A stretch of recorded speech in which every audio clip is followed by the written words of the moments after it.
కపటంతో కూడుకున్నవి, అన్ని వేషధారంతో కూడుకున్నవి. ఇలాంటి బ్రతుకులను బ్రతుకుతావా? నిర్ణయం నీదే. దేవుని దగ్గర నుంచి బహుమతి కావాలి అంటే నీతిని కాపాడుకో. దేవుని దగ్గర నుంచి ఉన్నతమైన కార్యం పొందుకోవాలంటే, విలువైనది నీ స్వహస్తాల్లోకి రావాలి అంటే, ఉన్నతమైన స్థితిలో దేవుడిని నిలబెట్టాలంటే యథార్థమైన ప్రవర్తన విషయంలో ఎంత మాత్రం రాజీకి రాబాక. రాజీకి వచ్చే కొద్దీ కేజీలు పెరుగుతూ ఉంటాయి. రాజీకి వచ్చే కొద్దీ కేజీలు పెరుగుతాయి. ఏంది కేజీలు అంటే పాపం అనే కేజీలు పెరుగుతూ ఉంటాయి. పాపము బరువు పెరుగుతూ ఉంటుంది.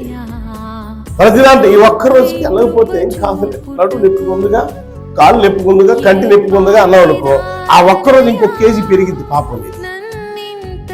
దేవుని సన్నిధికి రాకపోవడం కూడా పాపమే, తెలుసా మీకు?